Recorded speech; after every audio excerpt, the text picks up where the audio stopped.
तो आज हम बात करने वाले हैं क्रैश कोर्स रफ्तार बैच है ना, त्रिभुज चैप्टर क्लास 10th है ना। इस वीडियो में जो है हम इस चैप्टर का जितना भी इंट्रोडक्शन है, सब्जेक्टिव है, ऑब्जेक्टिव है, उन सभी को हम कवर करेंगे है ना। वीडियो में बिल्कुल अंत तक बने रहना है ना। इस वीडियो को देखने के बाद जो है तुमको त्रिभुज पढ़ने की कोई आवश्यकता नहीं है कहीं जाकर के है ना, दूसरी जगह है ना। एक ही वीडियो में तुमको समझ में आ जाएगा। अगर आज तक अभी तक एक भी चैप्टर नहीं पढ़े हो और त्रिभुज भी नहीं पढ़े हो तो त्रिभुज पढ़ लो, बिल्कुल समझ में आएगा।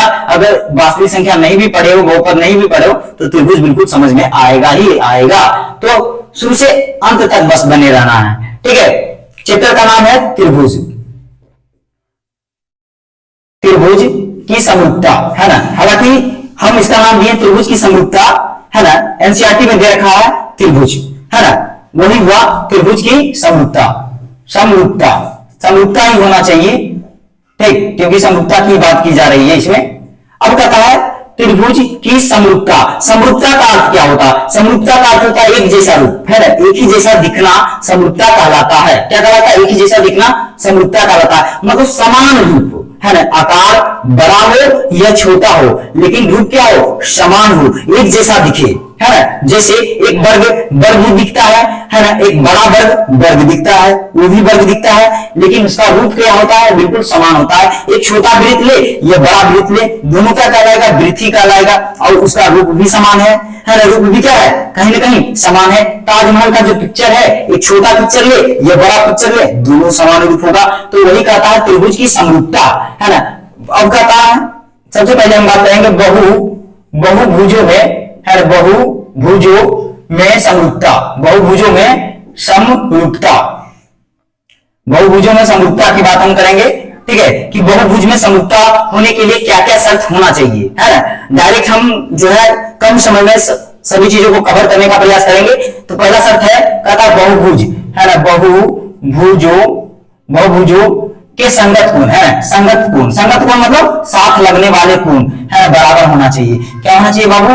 बराबर होना चाहिए, ठीक है। अब दूसरा पॉइंट कहता है कि बहुभुजों के जो संगत भुजा है ना, और भुजाओं की जो संख्या है वो बराबर होनी चाहिए है ना। बहुभुजों में भुजाओं की संख्या बराबर होनी चाहिए। बहुभुजों में है ना, बहुभुजों में भुजाओं की संख्या बराबर होनी चाहिए। क्या होनी चाहिए? भुजाओं की संख्या बराबर होनी चाहिए। भुजाओं की संख्या बराबर होनी चाहिए, संख्या बराबर तथा भुजा क्या होना चाहिए? संगत भुजा है। कौन सा भुजा? संगत भुजा क्या होना चाहिए? समान अनुपात में होनी चाहिए। क्या होना चाहिए? समान अनुपात में। किस अनुपात में? समान अनुपात में। समान अनुपात का अर्थ क्या हुआ? समानुपाती। क्या हुआ? अर्थात हम कह सकते हैं कि समानुपाती। क्या कह सकते हैं? समानुपाती, ठीक है। अभी हम लिख रहे हैं, बाद में हम लिखने की आवश्यकता नहीं करेंगे, लिखने की जरूरत नहीं करेंगे है ना। ये थोड़ा सा लिखना जरूरी है। देखो कहता है कि बहुभुजों के संगत कोण बराबर होने चाहिए। बहुभुजों की जो भुजाओं की संख्या है ना, अगर एक बहुभुज में मान लो 3 भुजा है और एक में 4 है तो कभी भी वो माथा फोड़ने वाली बात है, कभी भी वो समरूप होगा ही नहीं है ना। ये सवाल ही गलत है, ठीक है। एक त्रिभुज और एक वर्ग कभी समरूप हो ही नहीं सकता है, उसको चेक करने की आवश्यकता नहीं है। सबसे पहले बहुभुजों में भुजाओं की संख्या बराबर होनी चाहिए, तब जाकर के देखना है कि संगत भुजा जो है समान अनुपात में है या नहीं है ना। समान अनुपात का अर्थ क्या है? कि जैसे अगर हम किसी मान लेते ताजमहल का पिक्चर को हम जूम कर रहे हैं है ना, 2x 3x 4x 5x, ठीक है, तो समान अनुपात में बढ़ना चाहिए। जैसे गुंबद की जो लंबाई है वो 2 गुना बढ़ा है ना, तो गुंबद की चौड़ाई भी 2 गुना बढ़ना चाहिए है ना। इसका अर्थ ये हुआ कि समानुपाती है ना। इसको हम समझाते हैं। जैसे हम ले लेते हैं 2 फिगर है, 2 बहुभुज लेते हैं जिसमें भुजाओं की संख्या क्या है? बराबर है। मान लेते हैं हम ले लेते हैं आयत, 2 आयत ले लेते हैं ABCD है ना। और एक मेरे पास एक और आयत है ना, एक और आयत है बाबू है ना। ये क्या है? DEFG, ठीक है। मेरे पास 2 आयत है और आयत के आमने सामने की भुजा क्या होता है? बराबर होता है। आमने सामने की भुजा क्या होता है? बराबर होता है, ठीक है। तो ये हो गया बाबू हमारा 4 और ये क्या हो गया? ये क्या है? 5 है और ये 5 है और ये क्या है? ये 4 है। चलो ठीक है, इसकी लंबाई तो 2 गुना बढ़ा, लंबाई 2 गुना बढ़ा, ठीक है, सही बात है, लंबाई 2 गुना बढ़ा, लेकिन इसकी चौड़ाई 3 का गुना कितना होना चाहिए? 6। लेकिन हो रहा है कितना 5, इसका मतलब ये दोनों समरूप नहीं होंगे, है ना। और इनके संगत कोण क्या है, बराबर तो है, इनके संगत कोण बराबर तो है, बराबर है संगत कोण। क्या करा, बहुभुजों के संगत कोण बराबर होना चाहिए। चलो बराबर तो है 90 डिग्री, है ना। आयत के प्रत्येक कोण कितना डिग्री, 90 डिग्री होते हैं, 90 डिग्री, 90 डिग्री तो है, 90 डिग्री तो है, लेकिन संगत भुजाओं का जो अनुपात है वो क्या है, बराबर नहीं है। कितना अनुपात है बाबू, 2:4 हुआ एक का, है ना। ये 2:4 हुआ, ये करेंगे 2:4 होगा। चलो ये दोनों बराबर हो गया, है ना। लेकिन ये क्या हो जाएगा 3/5, और ये क्या हो जाएगा 3/5। कभी ये बराबर होगा, कभी ये बराबर होगा, इसके बराबर नहीं। तो ये सब बराबर होना चाहिए, है ना। जब पैर बढ़े तो हाथ भी बढ़ेगा, है ना। जब नाक बढ़े तो आंख भी बढ़ेगा, है ना। इसका अर्थ ये हुआ, समझ में आया ना। तो अब हम बात करते हैं कौन कौन बहुभुज है जो हमेशा समरूप होते हैं, है ना। बहुत सारे ऐसे बहुभुज हैं जो हमेशा क्या होते हैं, समरूप होते हैं। क्या होते हैं, हमेशा समरूप होते हैं। बहुत सारे ऐसे बहुभुज हैं जो हमेशा क्या होते हैं, समरूप होते हैं। ठीक, समझ में आया कि नहीं। जैसे में हम बात करते हैं बहुभुजों में समरूपता, है ना। समरूपता, बहुभुजों में क्या है, समरूपता, ठीक है। तो बहुत सारे बहुभुज हैं जो समरूप होते हैं। कैसे, क्या होते हैं, समरूप होते हैं। जैसे क्या, वृत्त की हम बात करते हैं। जैसे हम वृत्त लेते हैं, ठीक है, यहाँ पर हम क्या लेते हैं, वृत्त लेते हैं। दो तो वृत्त बना लेते हैं, एक तो बड़ा वृत्त, है ना, एक तो क्या है, छोटा वृत्त बना लेते हैं, है ना। अब वृत्तों में भुजाओं की संख्या कितना है, तो अनंत। सभी जितने भी वृत्त हैं सभी में भुजाओं की संख्या क्या होगा, अनंत होगा, है ना। इसकी कोई गिनती नहीं है। मान लेते हैं यहाँ से यहाँ की लंबाई 1 इकाई है ना। तो सबका 1 इकाई होगा। और बताओ वृत्त की जो रेखा बना हुआ है इसमें कितने बिंदु हैं, तो अनंत बिंदु हैं। तो अनंत लंबाई होगा, भुजाओं की संख्या अनंत होगा, भुजाओं की संख्या क्या होगा, अनंत। और बताओ इसमें जो कोण बन रहे हैं, कितना कोण बन रहा है, 360 डिग्री, है ना। वृत्त हमेशा कितना डिग्री का कोण बनाएगा, तो 360 डिग्री का कोण बनाएगा। कितना डिग्री का कोण बनाएगा, 360 डिग्री का कोण बनाएगा। कितना डिग्री का कोण बनाएगा, 360 डिग्री का कोण बनाएगा। चलो ठीक है। तो इनके भुजाओं की जो संख्या है वो अनंत है, तो इनके भी भुजाओं की संख्या क्या है, अनंत है, ठीक है। चलो पहला नियम पालन हो गया, ये नियम तो हो गया पालन। फिर इनके संगत कोण बराबर है 360, चलो ये भी हो गया, है ना। इनके भुजाओं का जो अनुपात है समान अनुपात है। अच्छा सोचो, बताओ इनके भुजाओं की जो संख्या है अनंत है, इनके भी भुजाओं की संख्या अनंत है, और एक भुजाओं की जो लंबाई है 1 इकाई के बराबर है लगभग, है ना। 1 इकाई के बराबर है, नगण्य के बराबर है, ना के बराबर है, शून्य के बराबर है। उनकी लंबाई 0 है, तो सबकी लंबाई 0 है। तो 0/0, 0/0, 0/0, है ना बराबर ना, मतलब समान अनुपात में है ना। तो ये बात याद रखना कि सभी वृत्त हमेशा क्या होते हैं, समरूप होते हैं, है ना। सभी वृत्त क्या होते हैं, हमेशा समरूप होते हैं। सभी वृत्त हमेशा क्या होते हैं, सभी वृत्त हमेशा समरूप होते हैं। हमेशा क्या होते हैं, समरूप होते हैं। सभी वृत्त हमेशा समरूप होते हैं, ठीक है। चलो अब आगे हम बात करते हैं, आगे हम बात करेंगे वर्ग के बारे में। किसके बारे में, वर्ग के बारे में। तो यहाँ पर हम 2 वर्ग लेते हैं, है ना। कितने वर्ग लेते हैं, 2 वर्ग ले लेते हैं, ठीक है। यहाँ पर हम 2 वर्ग ले लिए हैं, है ना। मान लेते हैं मेरे पास 2 वर्ग है, कुछ इस प्रकार से है। वर्ग किसे कहते हैं, जिसकी सभी लंबाई आपस में क्या होता है, बराबर होता है, ठीक है। मान लेते हैं ये 2 सेंटीमीटर, 2 सेंटीमीटर, 2 सेंटीमीटर, 2 सेंटीमीटर, ठीक है। एक और हम वर्ग ले लेते हैं, है ना, जिसकी भुजा की लंबाई क्या होगा, तो DEF और क्या है G। ये 3 सेंटीमीटर, ये 3 सेंटीमीटर, ये 3 सेंटीमीटर, ये 3 सेंटीमीटर, ठीक है। तो इनके भुजाओं की जो लंबाई है वो बढ़ रही है ना। 2 से 3 हो गया, तो ये भी तो 2 से 3 हुआ, ये भी तो 2 से 3 हुआ, ये भी तो 2 से 3 हुआ। मतलब पैर बढ़ा तो सर भी बढ़ा, है ना, हाथ भी बढ़ा, है ना, नाक भी बढ़ा, आंख भी बढ़ा, है ना। इसका अर्थ ये हुआ, है ना। जैसे हम करते हैं संगत भुजा, AB के साथ कौन लग सकता है, इसको हम अलग करेंगे, एक दूसरे के ऊपर रखेंगे, तो AB के साथ कौन लगेगा, बताओ। AB के साथ लगेगा, AB के साथ कौन लगेगा, यहाँ पर लिखते हैं AB के साथ लगेगा DE। कौन लगेगा बाबू, DE, है ना। चलो ठीक है। और बताओ AC के साथ कौन लगेगा, AC के साथ तो DF लगेगा। और बताओ BD के साथ कौन लगेगा, BD के साथ लगेगा EG, है ना। और कौन लगेगा बताओ, EG। और कौन लगेगा बताओ, और जो है BD तो हो गया बाबू, और कुछ बचा है BD, CD। अच्छा CD के साथ कौन लगेगा बताओ, FG लगेगा, ठीक है। तो बताओ AB कितना है बाबू, AB कितना है, तो 2, है ना। बताओ D कितना है, 3। चलो ठीक है। AC कितना है, 2। ये कितना है, 3। ये कितना है, 2, है ना। ये कितना है, 2, और ये कितना है, 3।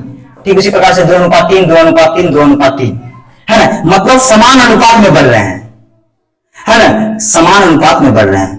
किस अनुपात में बढ़ रहे हैं? समान अनुपात में। ठीक है, 2 से हो गया 3 तो सब हो गया 2 से 3। ठीक है, एक ही अनुपात में बढ़ रहा है, समान अनुपात में बढ़ रहा है। जैसे यहां पर रह जाता 4 रह जाता, तो मान लेते हैं यहां रह जाता 4, तो क्या था बाबू, क्या था 2/4, 2/4, और 2/4 को हम काट देते कितना आता है 1/2, मतलब इससे 2 गुना है। मतलब ये फिगर क्या है, आधा है, तो ये क्या है, दुगुना है। ऐसा होता है ना, समान अनुपात है और उनके प्रत्येक कोण क्या होंगे 90 डिग्री, 90 डिग्री, 90 डिग्री। संगत कोण क्या है बाबू, बराबर है। संगत कोण क्या है, बराबर है। संगत कोण क्या है, बराबर है। संगत कोण क्या है, बराबर है। संगत कोण क्या है, बराबर है। तो हम कह सकते हैं कि सभी वर्ग, है ना, जितने भी वर्ग होते हैं वे हमेशा क्या होते हैं, समरूप होते हैं, है ना। सभी वर्ग क्या होते हैं, समरूप होते हैं। सभी वर्ग क्या होते हैं बाबू, सभी वर्ग समरूप होते हैं, समरूप होते हैं। क्या होते हैं, समरूप होते हैं। सभी वर्ग समरूप होते हैं। ठीक है, सभी वर्ग क्या होते हैं, समरूप होते हैं। उसके बाद हम बात करेंगे समबाहु त्रिभुज के बारे में। किसके बारे में, समबाहु त्रिभुज के बारे में।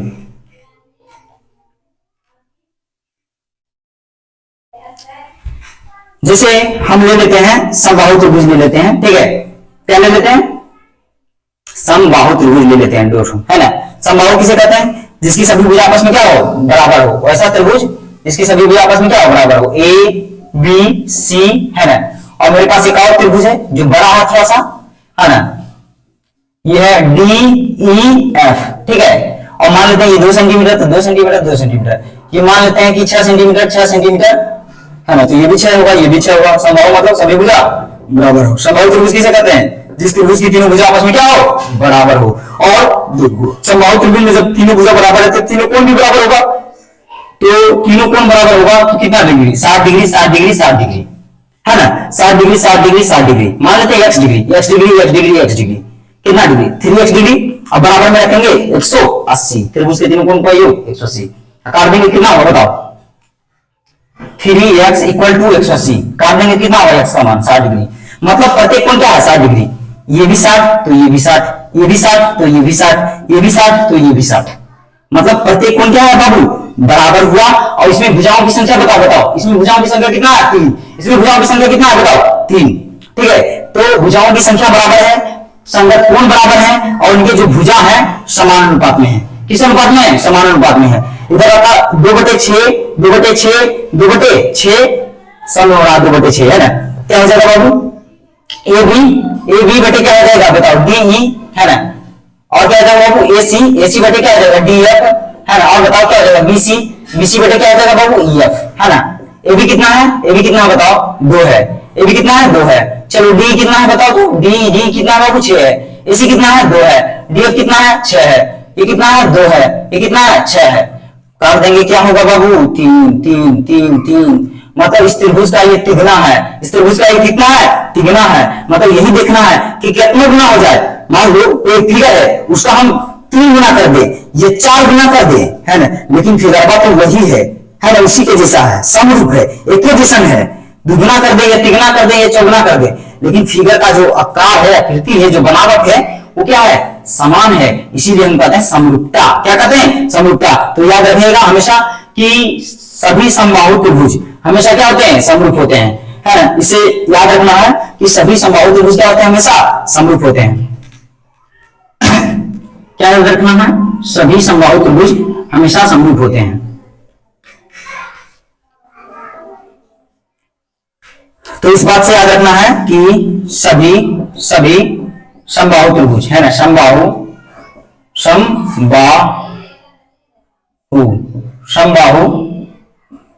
त्रिभुज समरूप होते हैं। क्या होते हैं, समरूप होते हैं, है ना, समरूप होते हैं, समरूप होते हैं, याद रहेगा हमेशा। अब हम बात करते हैं, अब इसको हम मिटा देंगे, उसके बाद हम बात करेंगे त्रिभुज में समरूपता के बारे में। किसके बारे में, त्रिभुज में समरूपता के बारे में बात करेंगे। ठीक, इसको हम पहले मिटा लेते हैं पूरी तरह से।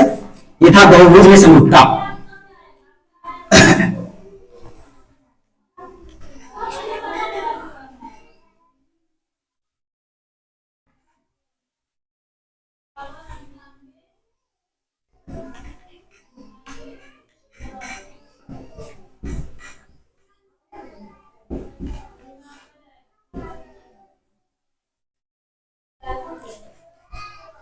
उसके बाद हम बात करेंगे त्रिभुज में समरूपता, है ना।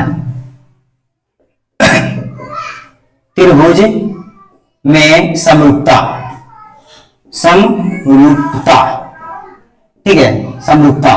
मान लो त्रिभुज, दो त्रिभुज कब समरूप होंगे, है ना, जब उनके संगत कोण क्या होंगे, बराबर। अरे ये भी तो त्रिभुज है, तो बहुभुज है। अरे त्रिभुज भी तो बहुभुज है या नहीं है, पहले बताओ। तो इस पे बहुभुज का नियम लागू होगा या नहीं होगा? बिल्कुल होगा। तो इसमें कहता है कि त्रिभुज, दो त्रिभुज कब समरूप होंगे, जब उनके संगत कोण बराबर होंगे, है ना।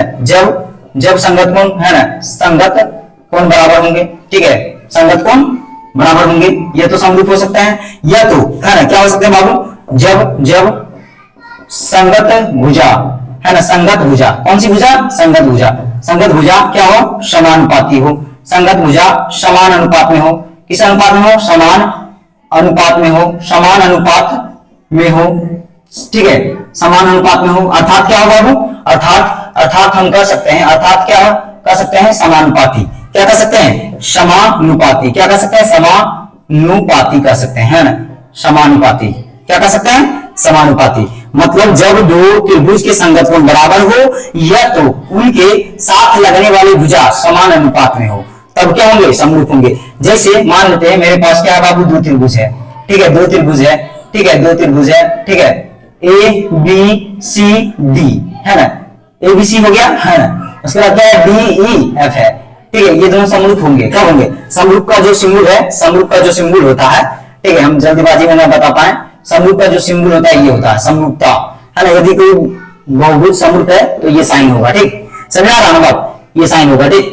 तो ये दोनों मान लेते हैं समरूप है, समरूप है, ठीक है, डी ई एफ समरूप है, ये दोनों क्या है, समरूप है। तो कब समरूप होगा, जब ए कोण बी कोण के बराबर, ए कोण डी कोण के बराबर होगा, ठीक है, और कोण बी जो है किसके बराबर होगा बाबू, ई के बराबर होगा, और जो है कोण सी, है ना, कोण सी जो होगा कोण एफ के बराबर होगा, कोण एफ के बराबर होगा, ठीक। तो ये दोनों त्रिभुज क्या होंगे, समरूप होंगे। जैसे हम इसके बारे में लिख देते हैं, है ना, डिटेल से हम क्या लिखेंगे, लिखने का तरीका क्या होगा, तो लिखेंगे त्रिभुज ए बी सी तथा किस त्रिभुज में बाबू, तो त्रिभुज डी ई एफ में, है ना, डी ई एफ में हम लिखेंगे कोण ए बराबर कोण डी, है ना। उसके बाद क्या लिखेंगे बाबू, कोण बी बराबर कोण ई, है ना। पूरा कोण का नाम लिख सकते हैं। जैसे ये कोण का नाम क्या हो जाएगा, ये कोण का नाम हो जाएगा बी ए सी, है ना। इस कोण का नाम क्या हो जाएगा, बी ए सी।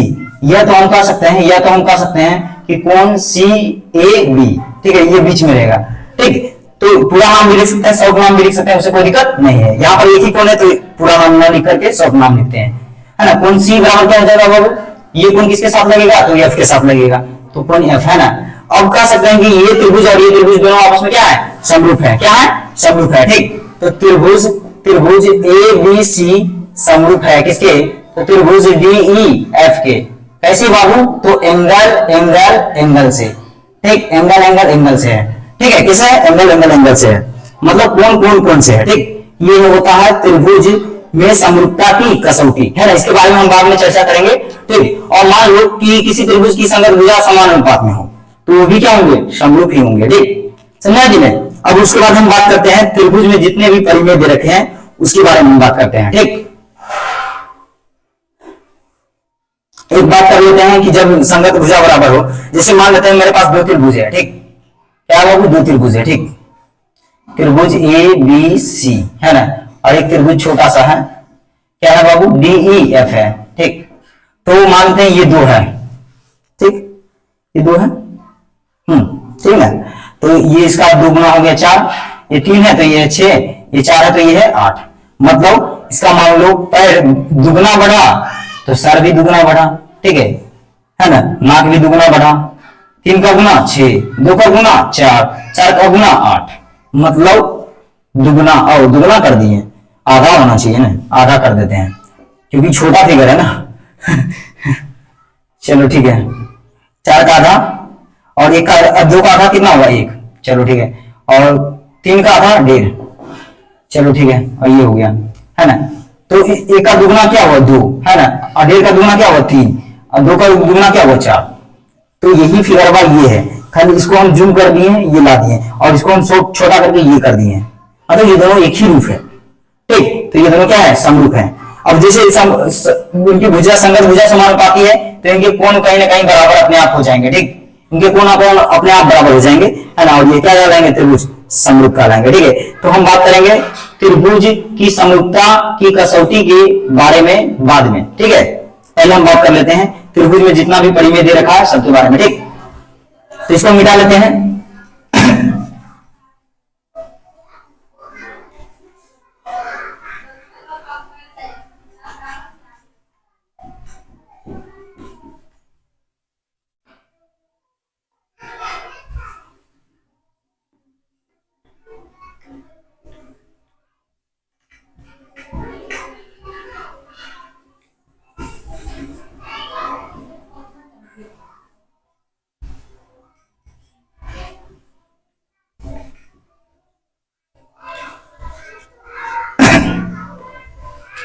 देखो चलो सबसे पहला परिमेय है थेल्स परिमेय। कौन सा परिमेय बाबू, थेल्स परिमेय, थेल्स परिमेय, थेल्स परिमेय, है ना, जिसको हम कहते हैं 6.1, ठीक है। इसको हम समझाएंगे बिना लिखे, है ना। सबसे पहले कहता है कि एक त्रिभुज है मेरे पास, ठीक है, त्रिभुज है। अब त्रिभुज जाहिर सी बात है, जब त्रिभुज है तो इसमें 3 भुजा होंगे, त्रिभुज है तो कितनी भुजा होंगे, 3 भुजा होंगे, ठीक है। अब कहता मान लेते हैं यदि किसी त्रिभुज की तीसरी भुजा, और तीसरी भुजा ये तो इसको हम मान लेते हैं पहला भुजा, तो ये दूसरा भुजा हो जाएगा, ये तीसरा हो जाएगा, है ना। इसको मान लेते हैं पहला भुजा, तो ये दूसरा हो जाएगा, तो ये तीसरा हो जाएगा, और आज कोई दिक्कत नहीं, तुमको जिसको मानना है तीसरा भुजा मानो, है ना। तीसरी भुजा के समांतर, अब बताओ त्रिभुज में तो 3 ही भुजा होता है, कोई अन्य भुजा भी आ रहा है, कहता तीसरी भुजा के समांतर कोई अन्य भुजा अब आ रहा है और समांतर हो रहा है, किसके समांतर हो रहा है, तीसरी भुजा के समांतर हो रहा है। तो मान लेते हैं ये DEF, है ना, DF। जब कहता यदि किसी त्रिभुज की तीसरी भुजा के समांतर कोई है, कौन है समांतर तीसरी भुजा के, BC के समांतर कौन है, DF, है ना। तो लिखना चुकी है ना, BC समांतर क्या है बाबू, DF, है ना, DF। ये समांतर का सिंबल है, ठीक है। यदि कोई दो रेखा समांतर होता है तो कुछ इस प्रकार से, है ना, उनके बीच की दूरी क्या होता है, हमेशा बराबर, जैसे रेलवे पटरी, ठीक। तो ये दोनों क्या बाबू समांतर है। तो कहता है कि सुनो, जब तीसरा भुजा के समांतर है तो ये दोनों भुजा को समान अनुपात में बांटेगा। समान अनुपात मतलब ये मान लो है 2 तो ये रहेगा 4, ठीक है। और मान लो 4 है तो ये रहेगा 8, क्योंकि इसका दुगना ये तो इसका दुगना ये, लेकिन वास्तव में ऐसा नहीं होना चाहिए, इसको होना चाहिए 4 और ये होना चाहिए 2, फिगर के अनुसार से, ठीक है। इसको होना चाहिए 8 इसको होना चाहिए 4, ये तो ऐसे हो सकता है ना। तो थोड़ा सा फिगर जो इसका कुछ इस प्रकार से बन सकते हैं, इसका जो फिगर बनेगा कुछ इस प्रकार से, है ना। अब देखो लग रहा है ना कि 4 12 क्या है बाबू 6, थोड़ा सा बड़ा होना चाहिए, है कि नहीं। तो कहता है कि जब ऐसा होगा, समांतर जब होगा तो समान अनुपात में होंगे। समान अनुपात का मतलब क्या होगा कि AD बटे BD, AD बटे BD, है AD बटे क्या होगा बाबू BD, बराबर बराबर क्या होगा बाबू AF बटे क्या हो जाएगा, AF बटे क्या हो जाएगा FC, F बटे क्या होगा FC। जब ऐसा होगा, जब समांतर होगा, जब किसी त्रिभुज में, है ना, जब किसी त्रिभुज में तीसरी भुजा किसको मानना चाहता है, किसी को भी मान लो, है ना, तीसरी भुजा के समांतर कोई अन्य भुजा हो। कोई अन्य भुजा क्यों, क्योंकि त्रिभुज में 3 ही भुजा है और ये एक आ रहा है, बीच में आ रहा है कि तो तीसरी भुजा के समांतर कोई अन्य भुजा है, तो वो दो भुजा को क्या करेगा, समान अनुपात में विभक्त करेगा। क्या करेगा, समान अनुपात में विभक्त करेगा, समान अनुपात में विभक्त करेगा, ठीक है। मान लेते हैं इसका दुगना ये है तो भी इसका दुगना ये होगा, मान लेते इसका दुगना ये है तो इसका दुगना भी ये होगा, ठीक। समझा कि नहीं। जैसे देखो हम AD बटे AD की लंबाई कितना है बताओ, AD की लंबाई हम कितना लिए बाबू 4, है ना। और BD की लंबाई कितना लिए बाबू, BD की लंबाई 2, ठीक है। AF की लंबाई कितना है बाबू 8, है ना। और FC का लंबाई कितना है बाबू 4। काट देंगे कितना होगा बताओ 2, कितना होगा 2, मतलब 2/1 बराबर 2/1 और 2/1 बराबर 2/1 को जो हम लिख सकते हैं, क्या लिख सकते हैं 2:1 बराबर, है ना। और बराबर की जगह पर हम क्या लिख सकते हैं, समान अनुपात। समान ये अनुपात जो है इसी के बराबर है ना, 2:1, ठीक। समझ में आया कि नहीं। तो समान अनुपात है। तो थेल्स परिमेय यही कहता है कि यदि किसी त्रिभुज, फिर से सुनो, यदि किसी त्रिभुज की तीसरी भुजा, किसी को भी तीसरा भुजा मान लो, ठीक है, तीसरी भुजा इसको मान लेते हैं, तो तीसरी भुजा के समांतर कोई अन्य भुजा एकदम समांतर होना चाहिए, तो क्या करेगा, दो भुजा को, इसको और इसको समान अनुपात में विभक्त करेगा। मान लेते इसका नाम है A, बी है ना, और इसका नाम है सी, और इसका नाम है डी, और इसका नाम क्या है, एफ है। तो बताओ यहाँ पर समांतर कौन कौन है, एसी समांतर क्या है बाबू, डीएफ है। एसी समांतर क्या है बाबू, बताओ, चूंकि एसी समांतर क्या है बाबू, डीएफ है। एसी समांतर क्या है, डीएफ है ना। तो यहाँ पर क्या हो जाएगा, अगर ऐसा है तो ऐसा हो सकता है, क्या हो सकता है, ऐसा हो सकता है। तो एडी बटे बीडी है ना, एडी बटे बीडी, एडी बटे बीडी किसके बराबर होंगे, तो एडी बटे जो बीडी होंगे वो बराबर होंगे एफसी बटे एफसी बटे क्या होगा बाबू, एफबी, एफबी के बराबर होगा, एफबी के क्या होगा, बराबर होगा। ऐसा कहता है थेल्स परिमेय, क्या कहता है, थेल्स परिमेय। ठीक है, तो ये था हमारा थेल्स परिमेय। उसके बाद हम बात करेंगे परिमेय नंबर, ये तो परिमेय नंबर कितना था, 6.1। उसके बाद हम बात करेंगे परिमेय नंबर 6.2 है ना। परिमेय नंबर क्या बात करेंगे, 6.2 के बारे में बात करेंगे। ठीक, चलो वीडियो रुक तो नहीं रहा, देखो तुम लेग तो नहीं कर रहा है ना, पूरी अच्छी तरह से काम कर रहा है। चलो उसके बाद हम थेल्स प्रतिलोम की बात करते हैं। किसकी बात करते हैं, थेल्स प्रतिलोम। ठीक है,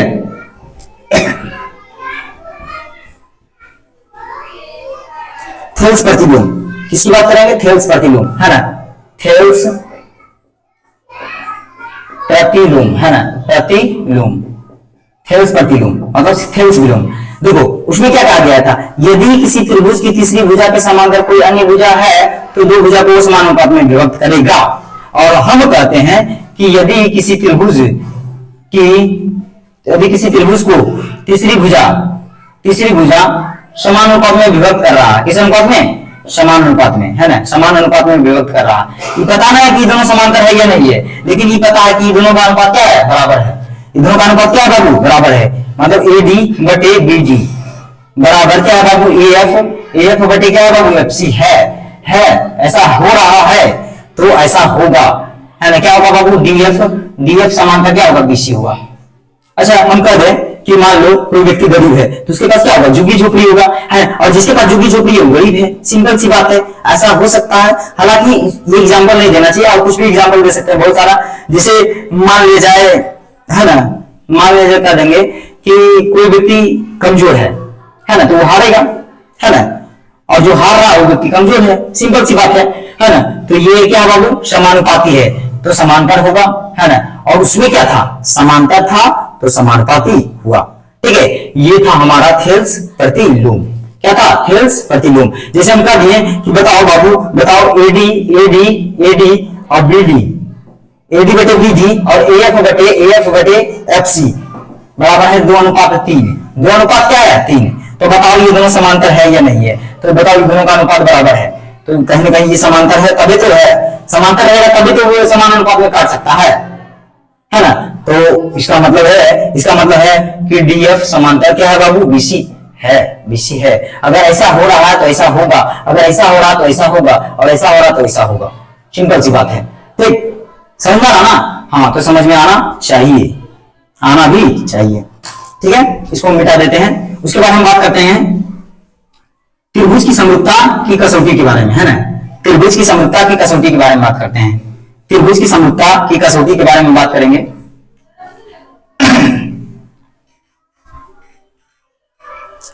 देखो त्रिभुज की समरूपता की जो कसौटी है वो अभी तक हम देखे 6.1 क्या था, थेल्स परिमेय। थेल्स परिमेय हमने समझा है ना, थेल्स परिमेय। ठीक है, और दूसरा क्या था बाबू 6.2 थेल्स प्रतिलोम है ना, थेल्स प्रतिलोम। ठीक है, थेल्स प्रतिलोम। ठीक है, थेल्स प्रतिलोम है ना। उसके बाद तीसरा क्या है बाबू 6.3 और 6.4 और क्या 6.5 है ना। पहला क्या था एंगल है ना, फिर दूसरा क्या था साइड एंगल, साइड, फिर तीसरा क्या था साइड एंगल साइड है ना। तो ये है कसौटी, 3 कसौटी है।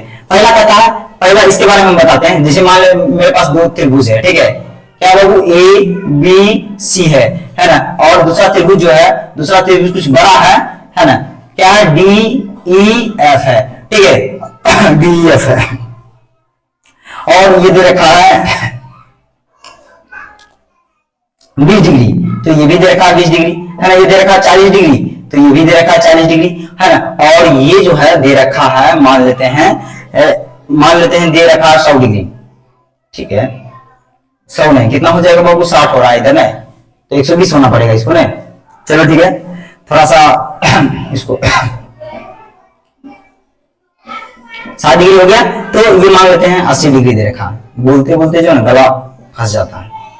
चलो ये क्या है बाबू, ये 60 डिग्री है, 40 डिग्री, ये क्या है 80 डिग्री, 60 डिग्री 40 डिग्री, ये क्या है 80 डिग्री, मतलब कुल मिलाकर के कितना है 180 डिग्री है। ठीक है, तो इनके साथ लगने वाले कोण क्या बराबर है, इनके साथ लगने वाले कोण क्या बराबर है, इनके साथ लगने वाले कोण क्या बराबर है, मतलब कह सकते हैं कि त्रिभुज है ना, लिखने का तरीका क्या होगा बाबू, त्रिभुज एबीसी में है ना, एबीसी तथा कौन त्रिभुज में, कौन सा त्रिभुज में हम देख रहे हैं, तो त्रिभुज डीईएफ में, डीईएफ में घटना को देख रहे हैं। कौन सी घटना को देख रहे हैं बाबू, कि इनके संगत कोण क्या है बराबर है, कोण ए बराबर, कोण ए बराबर क्या है बाबू, कोण डी है, क्या है कितना डिग्री है, तो 60 डिग्री है। चलो कोण कोण कोण बी बराबर, कोण बी बराबर क्या है बाबू, कोण बी बराबर है कोण 40 डिग्री है, कोण क्या है बाबू, कोण बी बराबर कोण ई है और कितना डिग्री है 40 डिग्री है। ठीक उसी प्रकार से कोण सी बराबर, कोण सी बराबर कौन है बाबू, कोण सी बराबर है कोण एफ है ना, और कितना डिग्री है बाबू 80 डिग्री है।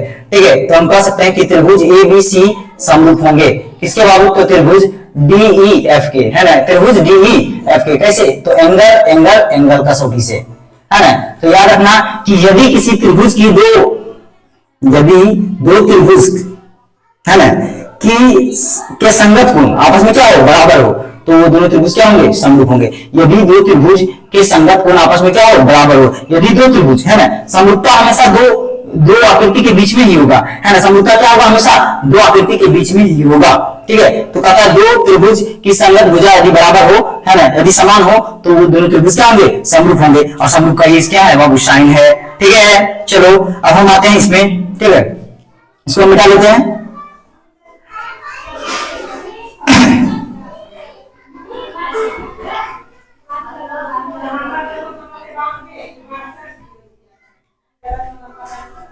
चलो उसके बाद जो है एक और एग्जांपल लेते हैं इसके लिए। ठीक, इसके लिए जैसे मान लेते हैं मेरे पास दो त्रिभुज है, क्या बाबू दो त्रिभुज है ए बी सी। ठीक है, और फिर से वही त्रिभुज है डीईएफ है ना, क्या है डीईएफ डीईएफ। ठीक है, मान लेते हैं ये दो है तो ये 4 है ना, और ये 3 है तो ये 6 है, ये 4 है तो ये क्या बाबू 8 है। ठीक है, तो इनके जो संगत भुजा है वो क्या समानुपाती है। इसका अर्थ होता है इनके संगत भुजा क्या है, तीनों जो भुजा है क्या समान अनुपात में। S S S S S S का अर्थ क्या हुआ कि जैसे हम इनकी जो भुजाओं का संगत भुजाओं का जो अनुपात है बराबर होना चाहिए। जैसे इनके साथ कौन लगेगा, ए बी के साथ डी लगेगा। ठीक है, तो इनका अनुपात आ गया 2:4, तो सबका आना चाहिए 2:4। ठीक है, हालांकि इसका 2 काट देंगे तो कितना आ जाएगा बाबू 1:2 है ना। तो हम देखते हैं क्या देखेंगे, हम देखेंगे त्रिभुज ए बी सी में, सी तथा कौन सा त्रिभुज में बाबू, त्रिभुज डीईएफ में, डीईएफ में। ठीक है, उसके बाद हम देखेंगे क्या देखेंगे बाबू, क्या देखेंगे कि ए बी बटे कौन होगा बाबू डीई है ना बराबर, और क्या हो जाएगा बाबू ए सी बटे क्या हो जाएगा बाबू डीएफ है ना बराबर, क्या हो जाएगा बाबू बीसी है ना, बीसी बटे क्या हो जाएगा बाबू ईएफ है ना। और ए बी क्या है बाबू, ए बी कितना है बताओ 2 है, डीई कितना है, डीई कितना है बाबू 4 है। चलो एसी कितना है, एसी कितना है बताओ 3 है। डीएफ कितना है, डीएफ कितना है बाबू, तो 6 है। चलो और बीसी कितना है बाबू 4 है, और ईएफ कितना है बाबू 8 है। काट देंगे कितना होगा 2, काट देंगे कितना होगा 2, काट देंगे कितना होगा 2, मतलब सबका अनुपात क्या है 1:2, 1/2, 1:2, समानुपात बराबर की जगह पर 1:2 समानुपात है ना। इसको हम ऐसे लिख सकते हैं, क्या लिख सकते हैं बाबू है ना, लिख सकते हैं 1:2 समानुपाती, 1:2 समानुपाती, 1:2। ये हुआ साइड यस एस एस। ठीक है, साइड है ना, ये एक क्राइटेरिया है, एक कसौटी है, एक शर्त है। ये सब पालन हो रहा तो ये दोनों त्रिभुज क्या होंगे समरूप होंगे। ये दोनों एक दूसरे का एक ही रूप है, बस इसको जूम किया गया है ना, कितना जूम तो 2 गुना, इसको इस बड़े फिगर को छोटा किया गया है कितना तो आधा। सुन लो कि नहीं, हाँ समझना जरूरी है। चलो अब तीसरा कसौटी है, उसको भी हम समझ लेते हैं।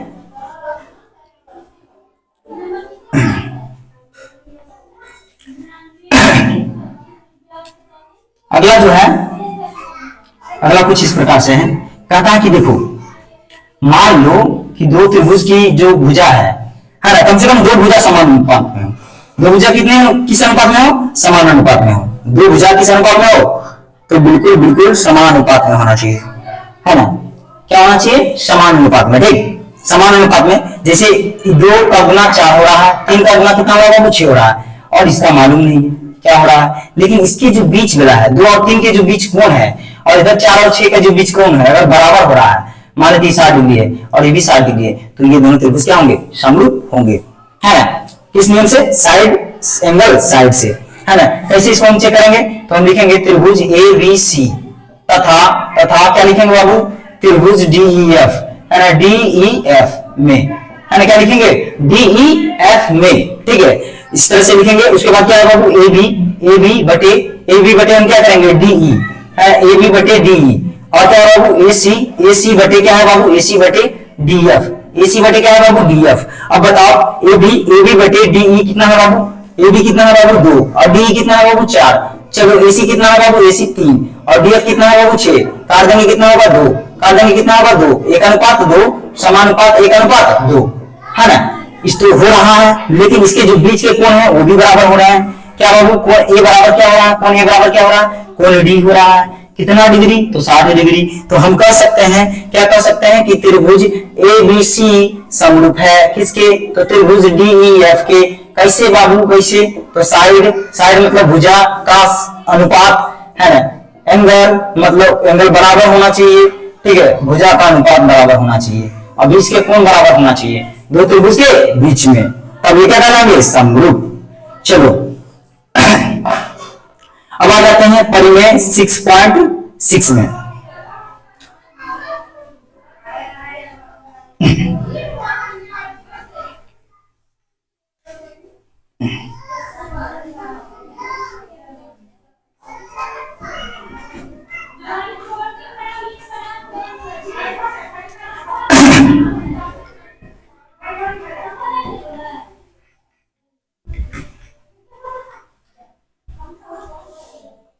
परिमेय 6.6 क्या कहता है, कहता मान लेते हैं आपके पास एक समकोण त्रिभुज है, चलो है भाई मेरे पास तो है, ठीक है, समकोण त्रिभुज है ए बी सी है, ठीक है, समकोण त्रिभुज क्या है, ए बी सी है, ठीक, कुछ इस प्रकार से ए बी सी, ठीक, और ये 90 डिग्री है, ठीक है, 90 डिग्री है, लिखेंगे त्रिभुज ए बी सी में क्या है बाबू, कौन 90 डिग्री है, तो कौन A B C equal to क्या है, 90 डिग्री। चलो 90 डिग्री है, तो यदि हम यहां से लंब खींचे इसके ऊपर, है ना, इसके ऊपर लंब खींचे, है ना, इसका नाम लिख देते हैं बाबू डी, है ना, ठीक है। यदि ऐसा हो कि त्रिभुज एबीसी में ये 90 डिग्री हो, और क्या हो बाबू, बीडी लंब हो, बीडी लंब हो, किस पे लंब हो जा करके, तो एसी पर लंब हो, किस पे लंब हो, एसी पर लंब हो, तो क्या होगा, होगा कि ये त्रिभुज एकरा से समरूप हो जाएगा। कैसे बताते हैं, कैसे होगा, ये त्रिभुज एकरा से समरूप होगा, और जो छोटका ये त्रिभुज एकरा से समरूप होगा, और जो छोटका त्रिभुजा है बड़का त्रिभुजा पूरे से समरूप हो जाएगा, ठीक है, और ये जो छोटा त्रिभुजा है पूरे से समरूप हो जाएगा। देखो कैसे, सबसे पहले हम लिख देते हैं कौन किसके समरूप होगा, है ना। सबसे पहले बात करते हैं कि छोटा त्रिभुज के समरूप होगा, मतलब ए डी बी समरूप होगा किसके बाबू, तो बी डी सी के, है ना। पहला हो गया, पहला होगा ये होगा, फिर दूसरा क्या होगा बाबू, कि दूसरा होगा छोटा त्रिभुज कौन है बाबू, ए डी बी है, छोटा वाला ये है, ये भी छोटे हैं, है ना, तो ये समरूप होगा बड़का का क्या नाम है, ए बी सी है, ए बी सी है, ए बी सी के समरूप होगा, और ये भी छोटा है, छोटा समरूप होगा किसका से बाबू, तो बी डी सी समरूप होगा किसके, बड़का से, ए बी सी से, किससे होगा, ए बी सी से होगा समरूप।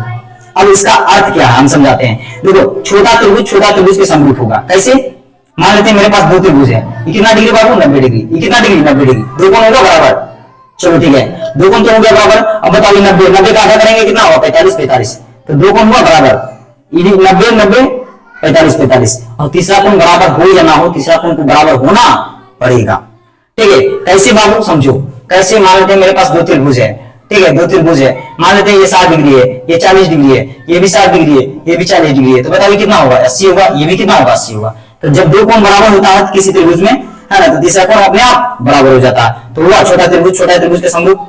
अब हम बात करते हैं छोटा त्रिभुज बड़ा त्रिभुज के समरूप होगा, कैसे, देखो ये छोटा त्रिभुज है ना, ये छोटा त्रिभुज है कि नहीं है, बताओ पहले, है या नहीं है, 90 डिग्री, यहाँ पर 90 डिग्री बना रहा है ना, चलो ठीक है 90 डिग्री बना रहा, और बड़ा वाला त्रिभुज यहाँ 90 डिग्री बना रहा है ना, और बताओ छोटा वाला त्रिभुज क्या है बाबू, यहाँ कौन बना रहा है ना, और बड़ा वाला भी तो यही कौन बना रहा है, इसके अंदर भी आ रहा है, आ रहा कि नहीं आ रहा, तो दो कोण बराबर हुआ। और जब दो कोण बराबर हुआ तो तीसरा कोण अपने आप बराबर।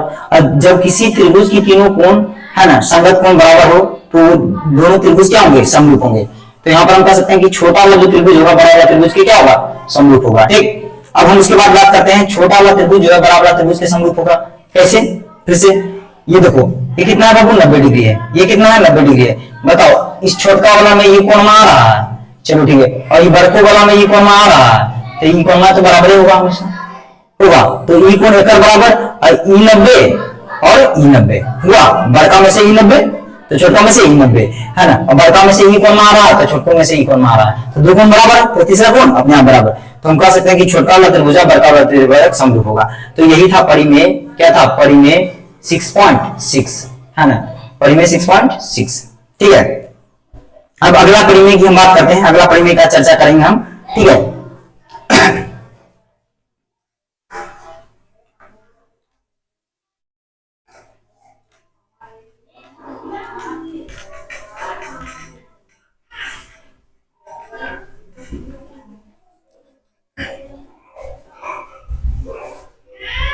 रुक रहा वीडियो की,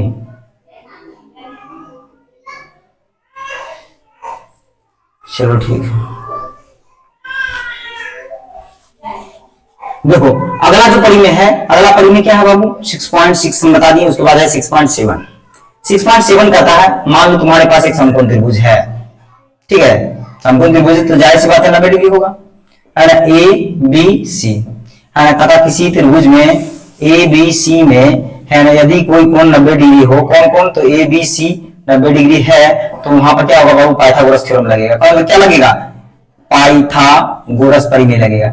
यहाँ पर हम एक भी परिमेय को सिद्ध नहीं किए, सिर्फ हमने परिमेय बताया कि परिमेय कहता क्या है ना। सिद्ध करेंगे तो एक ही परिमेय में पूरा वीडियो समाप्त, है ना। पाइथागोरस परिमेय क्या कहता है, पाइथागोरस परिमेय बाबू, इसको हम कहते हैं कर्ण, है ना। इसको हम क्या कहते हैं बाबू, लंब, है ना। इसको हम क्या कहते हैं, लंब।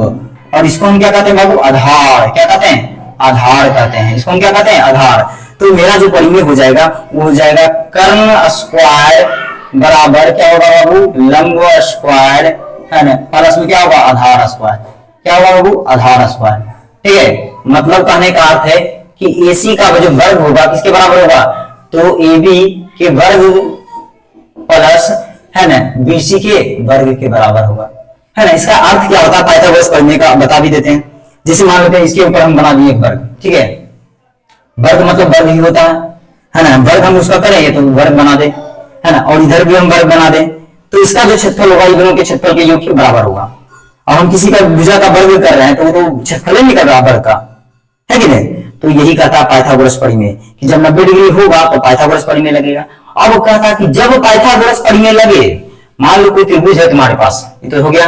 अब हम बात करेंगे परिमेय 6.8 की, है ना। परिमेय 6.8 कहता है कि मान लो तुम्हारे पास कोई त्रिभुज है और उस पर लागू हो रहा है, क्या लागू हो रहा है, नियम लागू हो रहा है। कौन सा नियम लागू हो रहा है बाबू, देखो है ना, मान लो उसमें नियम लागू हो रहा है। क्या नियम लागू हो रहा है, हो रहा है नियम लागू कि कर्ण स्क्वायर बराबर है, किसके बराबर है, तो लंब स्क्वायर प्लस आधार स्क्वायर के, किसके बराबर बाबू, आधार स्क्वायर के बराबर है। तो जाहिर सी बात है अगर ऐसा हो रहा है तो हम कह सकते हैं कि क्या कह सकते हैं बाबू कि कोण ABC बराबर क्या है, 90 डिग्री है। सोचो जब 90 डिग्री था तो पाइथागोरस थ्योरम लगा, जब पाइथागोरस थ्योरम लग रहा है तो 90 डिग्री होगा, सिंपल सी बात है ना।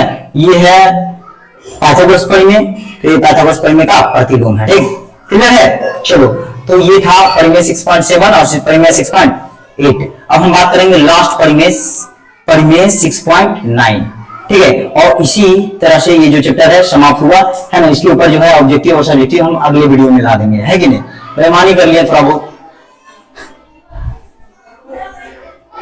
चलो ठीक है।